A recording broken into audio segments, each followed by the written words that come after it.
নমস্কাৰ সকলোকে স্বাগতম জনাইছো বেষ্টৰ নতুন এটা ভিডিঅ'লৈ। ইয়াৰ আগৰ ভিডিঅ'ত আমি আলোচনা কৰিছিলো সমাস কাক বোলে বা সমাসৰ ভাগসমূহ কি কি আৰু লগতে সমাসৰ উপাদানসমূহ কি কি। আজিৰ ভিডিঅ'ত আমি আলোচনা কৰিম সমাসৰ প্ৰথমটো ভাগ দ্বন্দ্ব সমাসৰ বিষয়ে বা দ্বন্দ্ব সমাসৰ সবিশেষ আমি আজি আমাৰ ইয়াত এই ভিডিঅ'ত আলোচনা কৰিম। প্ৰথমতে আমি দ্বন্দ্ব সমাস কাক বোলে বা দ্বন্দ্ব সমাসৰ সংজ্ঞা কি সেই বিষয়ে চাই লওঁ। দুটা বা ততোধিক সংজ্ঞা শব্দ লগ লাগি যি সমাস হয় তাক দ্বন্দ্ব সমাস বোলে। দুটা বা ততোধিক মানে দুটাও হ'ব পাৰে বা দুটাতকৈ বেছিও হ'ব পাৰে।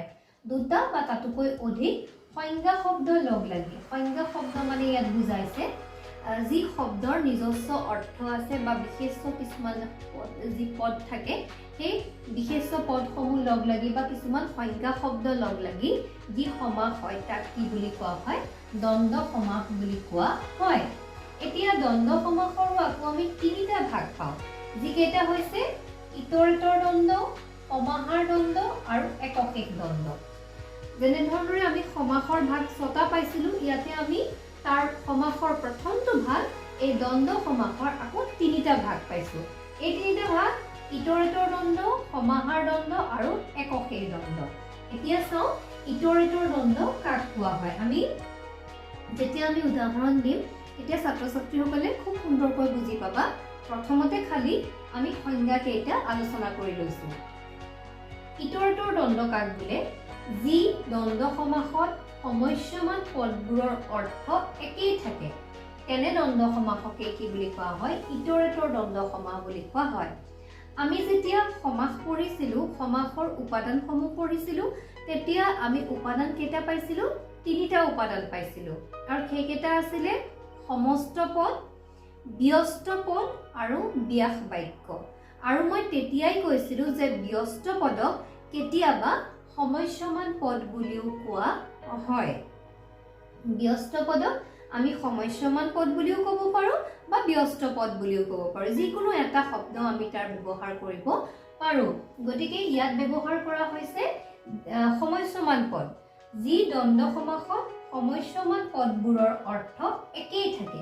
এতিয়া সমস্যমান পদ বুলিলে আমি কি বুজো? আমি কি পাইছিলো যে যিকেইটা পদৰ সমাস হয় সেইকেইটাক কোৱা হৈছে সমস্যমান পদ। ইয়াত এই হৰিহৰ বুলি কওঁতে কোনকেইটা পদৰ সমাস হৈছে? হৰি আৰু হৰ এইকেইটা পদৰ সমাস হৈছে। এতিয়া আমাক কৈছে যে সমস্যমান পদবোৰৰ অৰ্থ একেই থাকে। হৰি আৰু হৰ। হৰি বুলি কওঁতে ইয়াত আমি কাক বুজিছো? নাৰায়ণক বুজিছো, হয়নে? বা বিষ্ণুক বুজিছো। আৰু হৰ বুলি কওঁতে আমি কাক বুজিছো? মহাদেৱক বুজিছো। হৰি আৰু হৰ মিলি যেতিয়া হৰিহৰ শব্দটো হ'ল বা হৰিহৰ বুলি যিটো সমাসত পৰিৱৰ্তন হ'ল, এই সমাসৰ অৰ্থ কিন্তু একেই থাকিলে। ইয়াত সমস্যমান পদবোৰৰ অৰ্থ একেই থাকিলে। এই পদবোৰৰ অৰ্থ ইয়াত একেই থাকিলে, সলনি নহ'লে। গতিকে ইয়াক আমি কি বুলি কওঁ? ইতৰেতৰ দ্বন্দ্ব। ঠিক তেনেধৰণে ফুল তুলসী কওঁতে ফুল আৰু তুলসী। ফুল আৰু তুলসী বুলি কওঁতে তাৰ সমাস হয় কি হ'ল? কি ফুল তুলসী হ'ল। এই ফুল তুলসী বুলি কওঁতেও তাৰ অৰ্থ কিন্তু একেই থাকিলে, সলনি নহ'লে। ফুল বুলি কওঁতেও আমি যিটো বুজিলো সেইটোৱে থাকিলে, তুলসী বুলি কওঁতেও আমি যিটো বুজিলো সেইটোৱে থাকিলে, সলনি নহ'ল। গতিকে তাক কোৱা হয় ইতৰেতৰ দ্বন্দ্ব। যে যি দ্বন্দ্ব সমাসত সমস্যমান পদবোৰৰ অৰ্থ একেই থাকে বা সলনি নহয় তাক কোৱা হয় ইতৰেতৰ দ্বন্দ্ব সমাস। ইয়াৰ পিছত আহিলে সমাহাৰ দ্বন্দ্ব। সমাহাৰ দ্বন্দ্ব কাক বোলে? যে যি দ্বন্দ্ব সমাসত সমস্ত পদে ব্যস্ত পদৰ অৰ্থৰ উপৰিও অন্য অৰ্থ প্ৰকাশ কৰে তেনে সমাসকে সমাহাৰ দ্বন্দ্ব সমাস বুলি কোৱা হয়। ইয়াত কি ক'লে? যি দ্বন্দ্ব সমাসত সমস্ত পদ, এতিয়া সমস্ত পদ কোনকেইটা? আমি কি পাইছিলো? যে সমস্ত পদ বুলি কওঁতে পাইছিলো যি পদসমূহ লগ লাগি শেষত সমাস হয়গৈ সেয়াকে কোৱা হয় সমস্ত পদ। মানে যি পদসমূহ লগ লাগি শেষত যিটো পদ হয় তাকে সমস্ত পদ বুলি কোৱা হয়। এতিয়া ইয়াত ঘৰৰ কাঁহী বাতি বুলি কৈছে হয়নে আমি আসলতে আমি যেটো উদাহৰণ সেই উদাহৰণটোৰ পৰাই আমি অৰ্থটো ইয়াৰ সংজ্ঞাটো আমি বুজিব পাৰিম মই দেখুৱাই দিছো ইয়াত কৈছে যে ঘৰৰ কাঁহী বাতি এইটো হৈছে সমাস ঘৰৰ কাঁহী বাতি বুলি কওঁতে এইটো সমাস হৈছে এই সমাসত লগতে কোৱা হৈছে যে ইয়াত কি হৈছে সমস্ত পদে ব্যস্ত পদৰ অৰ্থৰ উপৰিও ইয়াত যিকেইটা পদৰ এই সমাসটো হ'লে কাঁহী বাতি সমাস হ'ল ইয়াৰ অৰ্থৰ ব্যস্ত পদৰ অৰ্থৰ উপৰিও আন অৰ্থ বুজাইছে কাঁহী বাতি বুলি কওঁতে ইয়াত আমি অকল ঘৰত থকা অকল বা পাকঘৰত থকা অকল কাঁহী আৰু নিৰ্দিষ্ট বাতিকে বুজোৱা নাই ইয়াৰ লগত ঘৰৰ কাঁহী বাতি বুলি কওঁতে আমি তাৰ লগত প্লেট বুজিছো কাপ বুজিছো চামুচ বুজিছো গিলাসটুকু বুজিছো যদি আমি বাক্য এটা লিখো যে সুৰে জোৱানিখা ৰামহতৰ ঘৰৰ গোটেই কাঁহী বাতিবোৰ লৈ গ'ল বা সেই বুলি কওঁতে আমি কাঁহী বাতিকে অকল বুজা নাই পাকঘৰৰ সমস্ত কাঁহী বাতি লৈ গ'ল কাঁহী বাতি বুলিয়ে বুজা নাই তাৰ লগত গিলাসো বুজিছো বা যিমান বাচন বৰ্তন আছে সকলোবোৰ বুজিছো ঠিক তেনেধৰণে বাড়িৰ তামোল পাণ বুলি কওঁতে ইয়াতে অকল বাড়িত থকা নিৰ্দিষ্ট তামোল কেইজোপাৰ বা নিৰ্দিষ্ট পাণ কেইজোপাকে বুজোৱা নাই তাৰ বাড়িখনৰ তামোল পাণবোৰ বৰ ধুনীয়া বা তাৰ বাড়িত তামোল পাণৰ লগতে আন বহুতো বস্তু আছে গতিকে এই তামোল পাণ বুলি কওঁতে আমি বাড়িত থকা তামোল পাণৰ উপৰিও আন গছসমূহকো ইয়াত বুজাইছে গতিকে ইয়াতে কৈছে যে যি দ্বন্দ্ব সমাসত ব্যস্ত পদৰ অৰ্থৰ উপৰিও অন্য অৰ্থ সমস্ত পদে ব্যস্ত পদৰ অৰ্থৰ উপৰিও অন্য অৰ্থও প্ৰকাশ কৰে তেনে পদকে সমাহাৰ দ্বন্দ্ব সমাস বুলি কোৱা হয় আৰু আমি একেবাৰে শেষৰটো পাইছো কি একশেষ দ্বন্দ্ব সমাস একশেষ দ্বন্দ্ব সমাস বুলি কওঁতে কি বুজাইছে যে যি দ্বন্দ্ব সমাসত ব্যস্ত পদবোৰৰ প্ৰথমটো বহুবচন হৈ ব্যৱহাৰ হয় সেয়ে একশেষ দ্বন্দ্ব সমাস প্ৰথমটো বহুবচন হৈ ব্যৱহাৰ হ'ব লাগিব যেনে ৰামহত আহিব বুলি কওঁতে ৰাম লক্ষ্মণ যদু মধু সীতা বহুতো নাম থাকিব পাৰে বা লগৰীয়া বন্ধু বহুতো হ'ব পাৰে কিন্তু এটা নামৰ সৈতে গোটেইকেইটা নাম জুৰাই থৈছে যে ৰামহত আহিব বা আমি যাম বুলি কওঁতে আমি বহুকেইটা বন্ধু একেলগে কৰবালৈ যাব পাৰোঁ ইয়াতে আমি বুলি কওঁতে অকল মই মোৰ নিজক বুজোৱা নাই মোৰ লগত থকা আন বন্ধুসকলকো মই বুজাইছো গতিকে এইটো হৈছে একশেষ দ্বন্দ্ব সমাস এতিয়া ইয়াত আমি পালো যে দ্বন্দ্ব সমাসৰ তিনিটা ভাগ পালো ইতৰেতৰ দ্বন্দ্ব সমাহাৰ দ্বন্দ্ব একশেষ দ্বন্দ্ব এই তিনিটা দ্বন্দ্ব সমাসৰ প্ৰথমটোৱে বুজালে যাৰ অৰ্থৰ সলনি নহয় যাৰ সমস্যমানবোৰ পদবোৰৰ যি থাকে সেই সমস্যমান পদবোৰৰ যাৰ অৰ্থৰ সলনি নহয় কি হৈছে ইতৰেতৰ দ্বন্দ্ব তাৰ পিছতে সমাহাৰ দ্বন্দ্ব কাক বুলি বুজালে যে যাৰ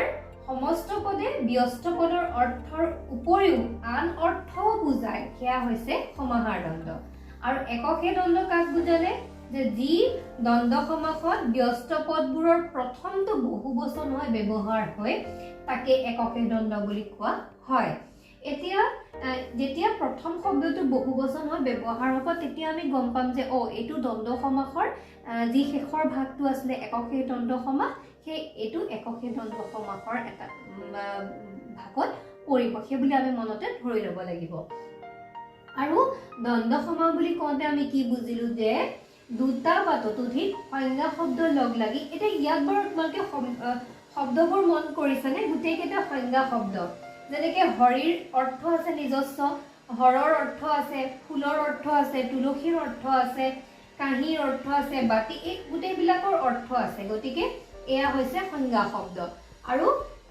দুটা বা ততোধিক সংজ্ঞা শব্দ লগ লাগি যি সমাস হয় তাকে দ্বন্দ্ব সমাস বুলি কোৱা হয় এতিয়া আমি আলোচনা কৰিম দ্বন্দ্ব সমাসৰ পৰীক্ষাত যিকেইটা দ্বন্দ্ব সমাস আহিছে কোনটো বৰ্ষত কি দ্বন্দ্ব সমাসৰ আহিছে পৰীক্ষাত উদাহৰণ সেয়া আমি আলোচনা কৰিম আসলতে পৰীক্ষাত প্ৰশ্ন এনেধৰণৰে আহিছে যে ব্যাস বাক্যৰ সৈতে সমাসৰ নাম লিখা আমি এতিয়া গুৰু শিষ্য আহিছে 2022 বৰ্ষত আৰু এই গুৰু আৰু শিষ্য আমি কেনেকৈ গম পালো দ্বন্দ্ব সমাস গুৰু আৰু শিষ্য দ্বন্দ্ব সমাসৰ উদাহৰণ আৰু ইয়াক যেতিয়া আমি ভাঙিম তেতিয়া আমি লিখিব লাগিব গুৰু আৰু শিষ্য গুৰু শিষ্য এইটো হৈছে তাৰ বিয়াস বাক্য আৰু কাষত আমি কমা দি পেলাই আমি লিখিব লাগিব দ্বন্দ্ব সমাস দ্বন্দ্ব সমাস এনেদৰে আমি লিখি দিব লাগিব দ্বন্দ্ব সমাস গতিকে ৰাম ৰাৱণক আহিছে ৰাম ৰাৱণ 2013 বৰ্ষত আহিছে পৰীক্ষাত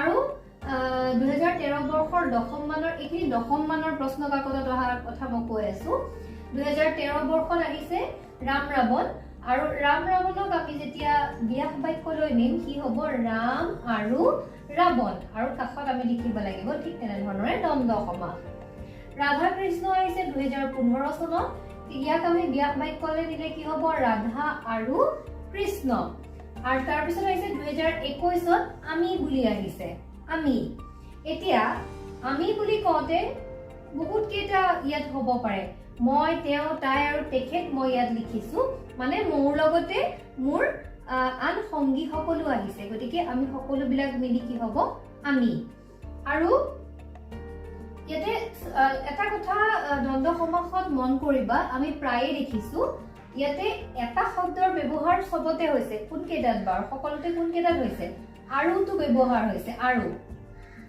সকলোতে আৰু আছে লগতে দ্বন্দ্ব সমাসত দুটা বা ততোধিক সংজ্ঞা শব্দ লগ লাগি ইয়াতে দুটা সংজ্ঞা শব্দ লগ লাগিছে হয়নে শিষ্য গুৰু আৰু শিষ্য ৰাম আৰু ৰাৱণ ৰাধা আৰু কৃষ্ণ এইকেইটা দুটা আৰু এইকেইটা হৈছে মই তেওঁ তাই তেখেত বহুকেইটা লগ লাগিছে এইটা গতিকে আমি দ্বন্দ্ব সমাসৰ এইকেইটা উদাহৰণ আমি পালো যিকেইটা পৰীক্ষাত আহিছে 2022ত আহিছে 23ত আহিছে 2022ত আহিছে 2013ত আহিছে 15ত আহিছে আৰু 21ত আহিছে গতিকে এইকেইটা দ্বন্দ্ব সমাসৰ উদাহৰণ পৰীক্ষাত আহিছে ছাত্ৰ ছাত্ৰীসকলে যদি ভালকৈ মনোযোগ দিছে তেনেহলে তেওঁলোকে নিশ্চয় পাৰিব আৰু বিশেষ টান নহয় খালি এটা কথা ছাত্ৰ ছাত্ৰীসকলে মন কৰিব লাগিব যে দ্বন্দ্ব সমাসত সদায় সংজ্ঞা শব্দ থাকে আৰু দুটা বা তাতকৈ বেছিও থাকিব পাৰে গতিকে এই কথাটো ছাত্ৰ ছাত্ৰীসকলে বিশেষভাৱে